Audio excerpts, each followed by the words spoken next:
Welcome to the second Project Echo for school and school-based health center partners. Our monthly webinars are on second Thursdays of the month at the same Zoom link.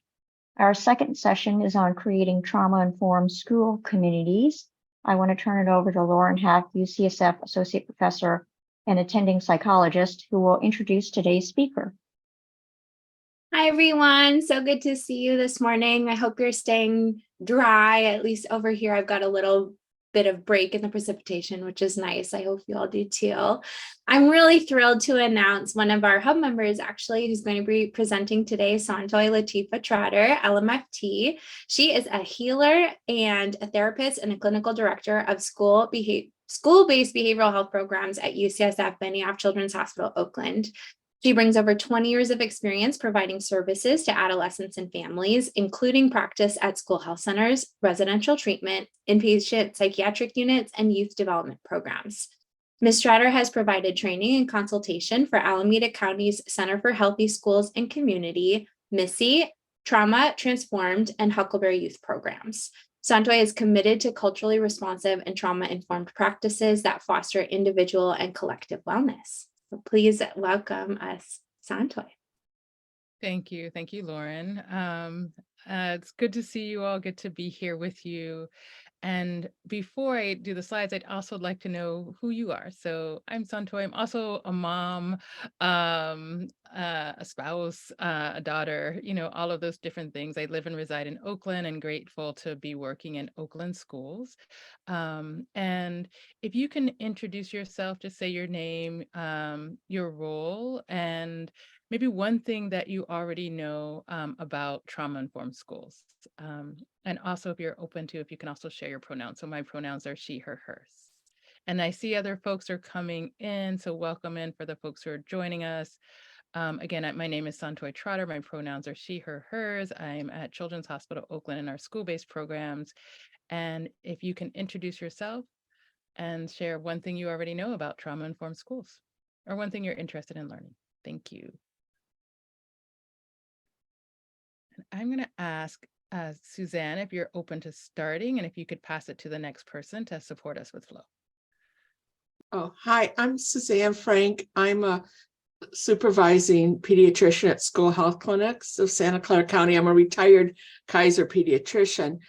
And I'm interested to know how much inroads there have been in the schools on becoming trauma-informed. I'm also work with I'm on the board of directors of the School Nurses of California Foundation. So I'm also trying to work more, bringing this trauma-informed work, into with our school nurses. And I'm not sure how much there has been on this in the past because I'm newer to this work. And let's see, who do I pass it to? Megan. Hi, good morning, everyone. This is Megan Maley, also from UCSF Benioff Children's Hospital, Oakland. So I have the privilege and joy of working quite closely with Saun-Toy. And I do the quality assurance for all of our ACBH contracted EPSDT programs. And I'm fairly connected to the school programs, mostly because of my own interest, and I used to be a teacher in a past life before coming into social work, and so I have a strong pull towards our school-based programs. And in terms of actual trauma-informed processes that either Oakland School District is part of and or Castro Valley, where I reside, I actually don't know. So I'll be interested to find out what, as a cooperative, is happening in Alameda County in terms of trauma-informed practices in the schools. And I will pass to April. Hi, everyone. I'm April Quijada from Santa Clara County Behavioral Health Services.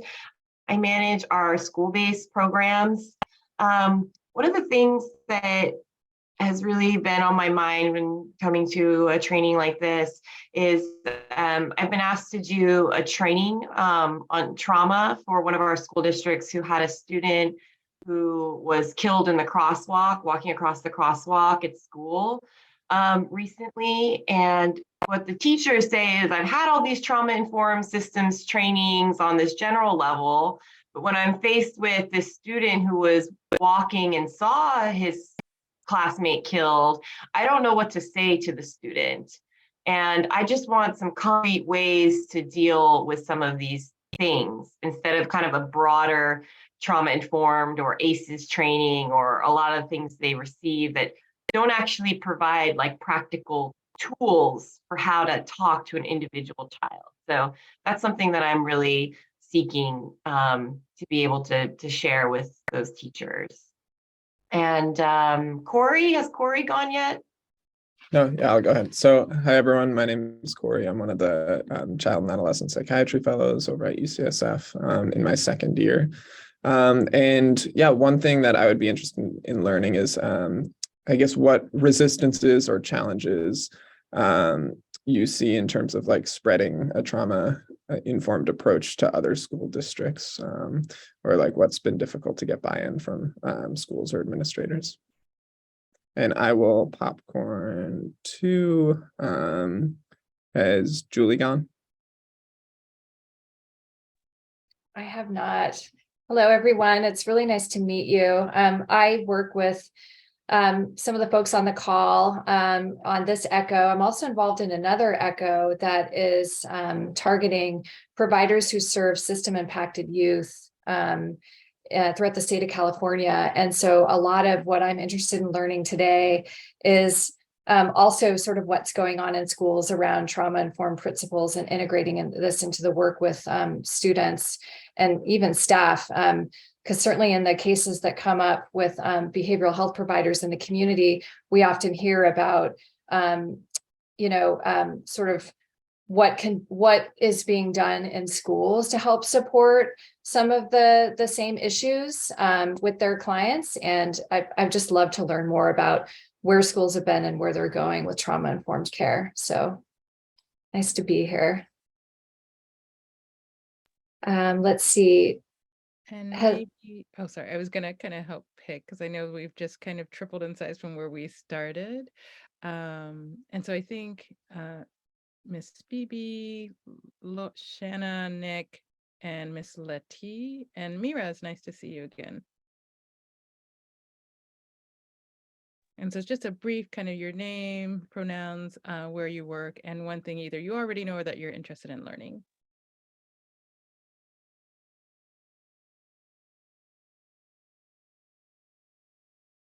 Miss Bibi, I think you're speaking, but you might be muted. I wasn't, but I can. I'm Emma, or Miss Bibi, she, her. I work at Redesdale, and I actually won't be able to stay. I didn't realize we have visitors today.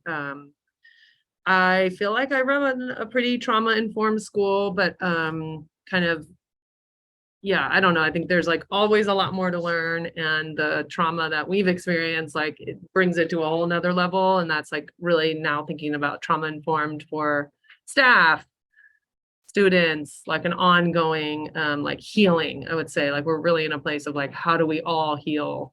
Yeah. Absolutely. And may I ask, in service of time, because we do have a short and in our group, we went, we had a small group when we started, for other folks to just put their introductions in the chat, and I'm going to get us started. Thank you so very much. Thank you kindly.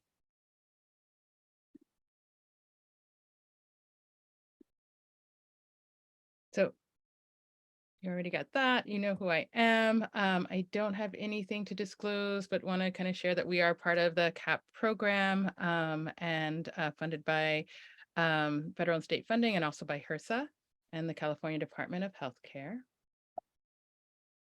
I think want to share part of trauma-informed is safety and predictability. So for those who are in the classroom in the schools, when you walk into a class, often, part of safety and stability is like, what are we going to do today, right? What are we going to do this year? How do we start? How do we end? Having some predictability around that. And so What we're doing today is kind of talk a little bit about trauma, have a review of trauma-informed systems principles, and really what does make a healing schools and close.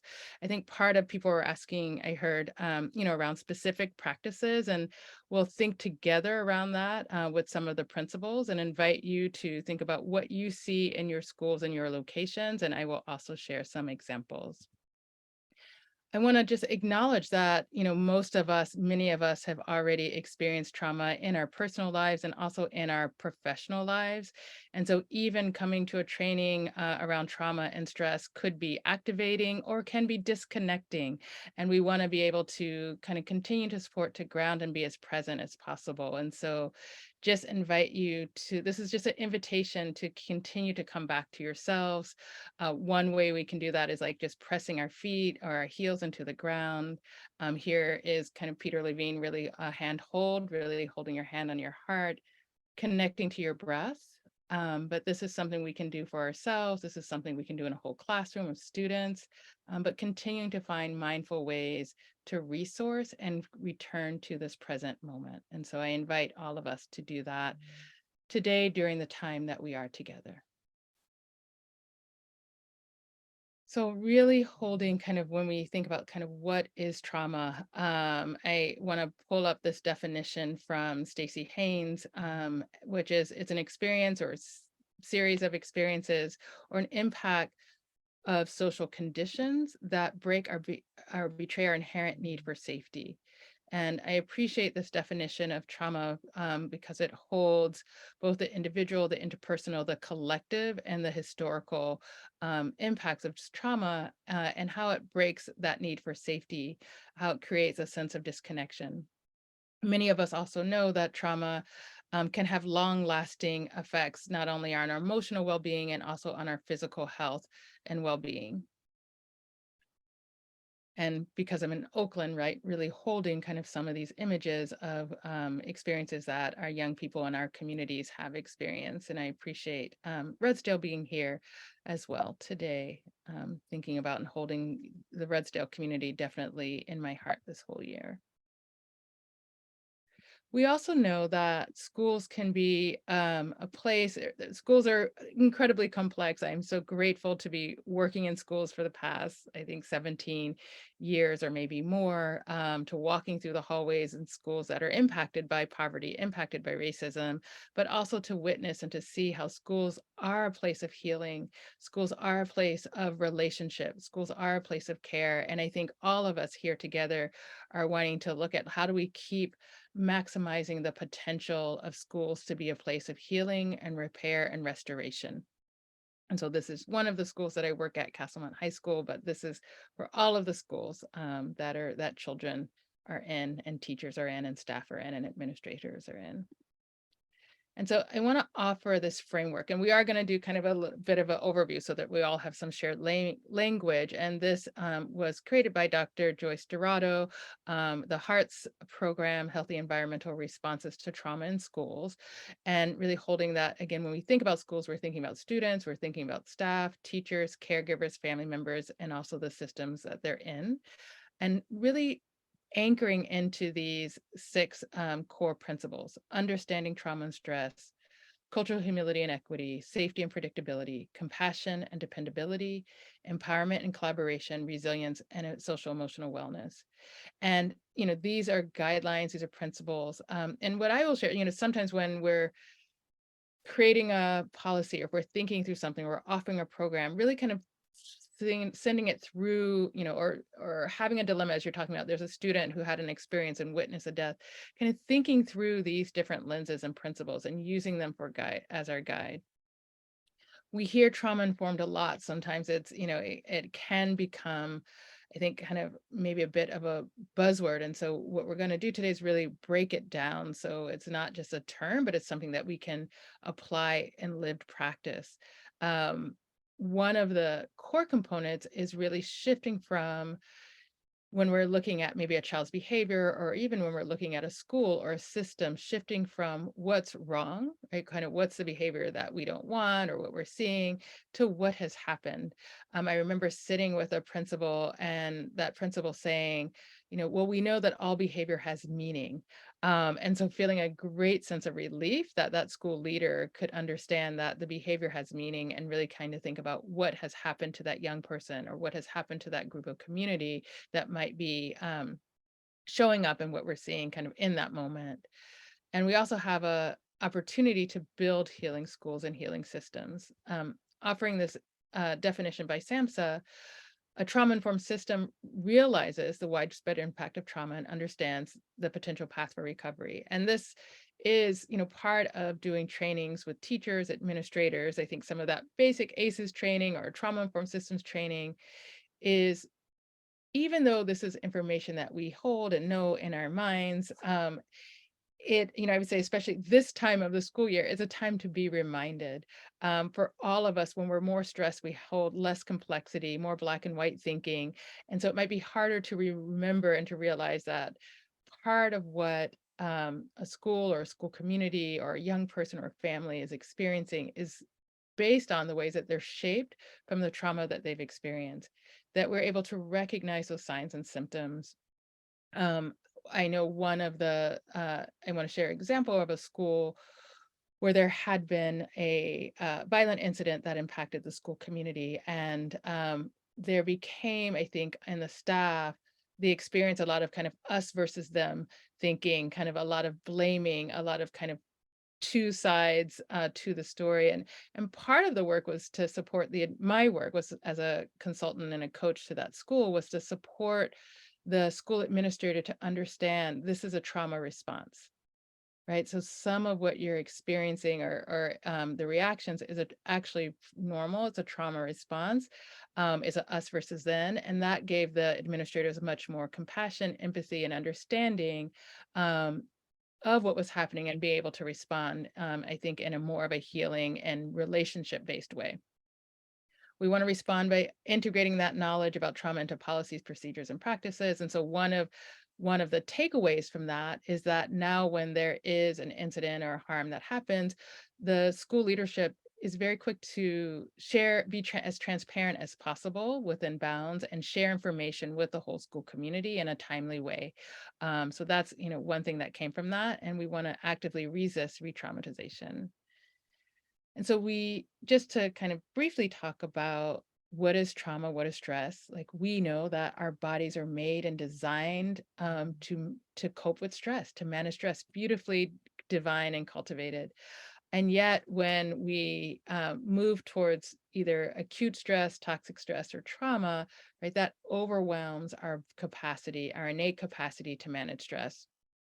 And what can happen is disintegration and disconnection and have long-term effects. And we've already talked about kind of all the different types of response to the different types of trauma.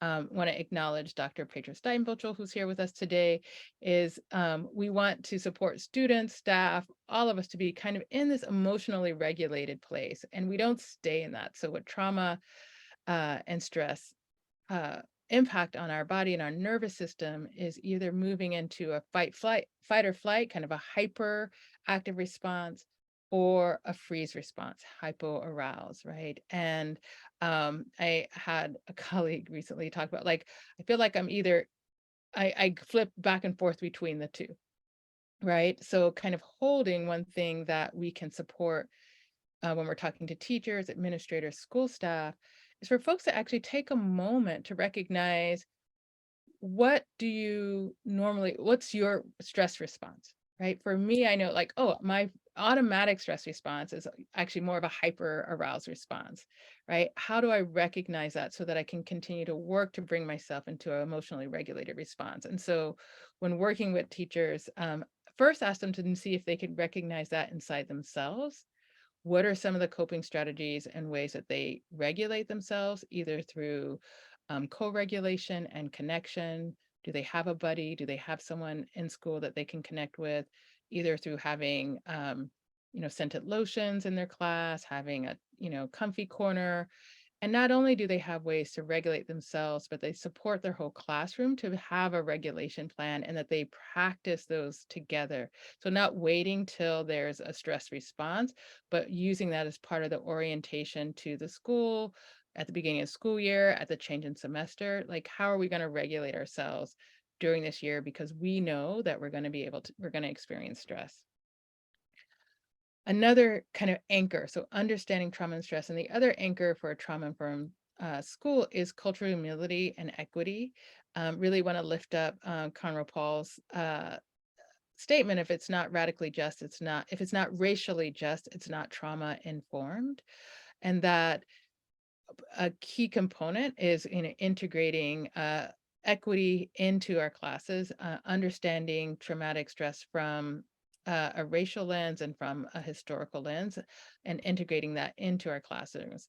One small way that I've seen schools do that is if you walk into a classroom, what are the images that are in the classroom? Are they representative of many different cultures? Are they inclusive and welcoming of LGBTQ youth as well as transgenders youth, as well as having maybe different flags from different cultures? That's a very small example, but that's one example I wanted to share with you all. And then I'm going to go through the last 4 principles rather quickly. So one thing that we're always thinking about is how do we cultivate a sense of safety? And this is emotional safety, physical safety, and relational safety. And one thing I would have seen, is, teachers being able to, we see the teacher standing, at their door and welcoming students in. Right. And part of that is like a way to kind of assess students, how are they doing? But it's also a way of cultivating relational safety. We also want to make sure that schools, we see right now, many schools, what's the safety plan when there's an emergency that happens, right? And we don't want to have to create the safety plan after there's been a safety or risk incident in our schools. Do we have everyone who is in the school building informed about that safety plan? Right, that's another way of creating physical safety and preparedness. I'm going to also come to compassion and dependability. So we know that for all of us as humans, that we are born with dependency and attachment, and our relationships is what we need for survival. Right? If we think about a horse being born, right? It's born, it's able to walk, it can move away from its parents.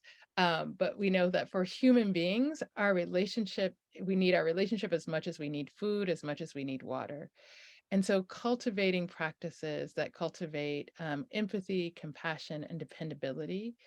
There's an exercise we've done with teachers that's called like, what's in my backpack? So we have different experiences, have them write down different experiences that their students have gone through that they're aware of, and really be able to begin to unpack that, right? To cultivate that sense of empathy that teachers innately already have, and yet stress can kind of decrease access, I think, to that empathy and compassion that they have. The last two is one is empowerment and collaboration. And so working together, thinking together, having students be a part of teacher-parent meetings. And I've seen students being able to prepare with their teacher, those teacher-parent meetings, and be able to present for themselves, what's going on, where they're struggling, and also where they are achieving, what support they may need.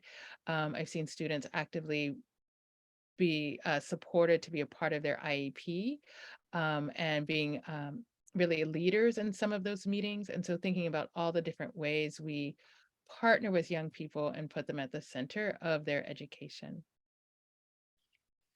And lastly, and I know I'm going a little bit quickly because of time, we want to think about ways that we're cultivating their resilience and their social emotional wellness and well-being. Again, these are exercises that we can do together with school staff, and then at the beginning of the school year or during when their students aren't present, and then support them to be able to then do these exercises in their classrooms. So having students think together about what are their protective factors, who are the people. Safety can be a harder word, I think, for people who often experience threat and vulnerability.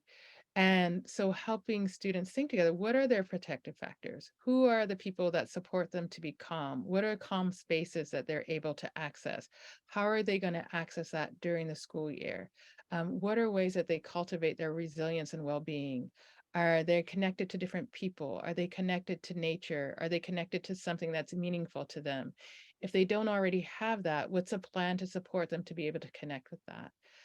So integrating, and shifting away from a sense of kind of pushing and grind to like creating for teachers and educators and school communities, like kind of what is soft culture and how do we kind of think about creating more soft culture inside of our schools. This I just will show you, pairing it with social emotional learning and talking with teachers about what are their emotional learning practices in order so that we can cultivate healing schools and communities. So I think I'm going to pause there because I do want to, before we have the case presentation, kind of return to this sense of schools as a place of healing and take a moment to hear from you, even thinking about one of the principles that might resonate with you. I can share them again. And where you see this, if you work in schools, or if you're a part of schools, or if you're a parent, or visit schools in other ways, or if you're a provider and partner with schools, what's one example that you've seen of one of the principles in the schools that you are a part of?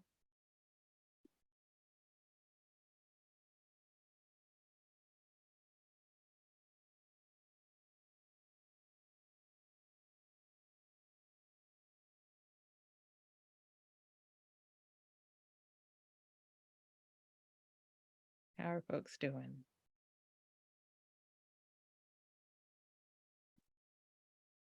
So I'm going to start, maybe I'll pick the principle and then kind of ask more of a directed question. So if we think about safety and predictability, what are some ways that you see safety and predictability being cultivated in your classrooms or in your schools or in your school communities?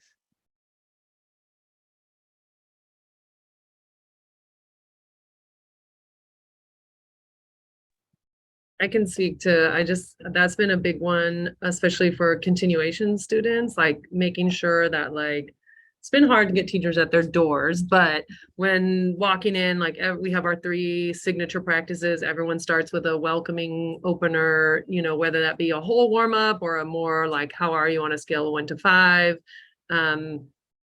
Varied like on assigned seats, but like a very organized, classroom where students know where to go, they know how to start their day. And our teachers actually, we switch classes every 6 weeks, which is sort of that is a little tricky, but like we explain it each time, we prepare students for it. You might be getting new classes, and then all of our teachers start the new marking period with like, here's how you enter class, here's our routine, here's what we do each day, here's what it looks like.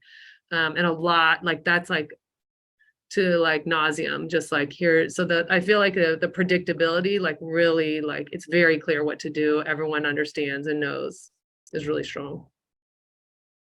Thank you, Ms. BB. I mean, I really love the warm, the welcoming, the all the planning and the anticipation that reduces the anxiety and supports students to feel safer, even with the transition, like the frequent transitions that you have. It seems like a lot of thoughtfulness goes into supporting students to be able to anticipate and to feel safe. Any others? I see Lauren shared. Cleveland Public Elementary, they did a school-wide check-in and each Monday morning with the school motto chant and recognizing classes with positive attendance.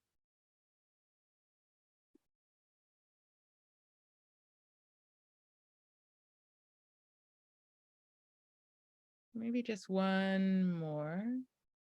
Well, I've seen with like either school gardens or flowers or bringing the greenery in, attempts to bring living plants, into the environment inside or around there. Absolutely, like cultivating nature as a resource, right? So flowers, plants, food, and bringing that into the schools. Absolutely. I'm so grateful for the teachers who champion that work and who share food. There was a health fair at McClymonds High School, and the teacher gave, seeds and, cups and dirt to many different people. And I think our students grew food for the first time. And even for myself, like I grew a plant from a seed for the first time, right? Like I think it was like, oh, I've never grew a flower from a seed, right? And to see that. So definitely something that brings resources into the schools. I appreciate that, Suzanne. And what I would invite people again is there are a couple handouts that we'll share with you. One from Dr. Dorado that kind of has the heart principles. They may be the trauma-informed principles, and they might be also side by side with social emotional learning. And there's so much to do, right? Inside of our schools, there's so much that each of you, whether you're in the medical setting or a school setting, there's so much that you're holding. But it might be helpful to kind of take that and look at, okay, what are the things that we're already doing? Like, where are we successful? And then where it's a place where we want to kind of keep creating, keep deepening our practices, because it really is, I think someone was talking earlier about like kind of feeling like kind of there's, what about when there's too much and we can't kind of meet all of the need? And so really important to see like, oh, where are we already doing this and holding the trauma-informed principles as guidelines, right? It's not a like, do this, do that, but it really is guidelines to support us. Where are we creating choice, right? Thinking about empowerment. Is this an opportunity to create choice? Is this an opportunity for collaboration? And continue to ask those questions to guide our work. So really glad to be with you all today. I'm really looking forward to hearing about the case, and I'm going to pass it back to Lauren. Wonderful. Thank you so much. And I saw Suzanne put a question in the chat. So maybe Saun-Toy, if you have a chance to answer in the chat, that would be wonderful. And we are going to move to our consultation. So Megan Malley is going to have 4 minutes to start. And if you can give us just a brief overview of your role and your consultation question, that's a really helpful way to get us started.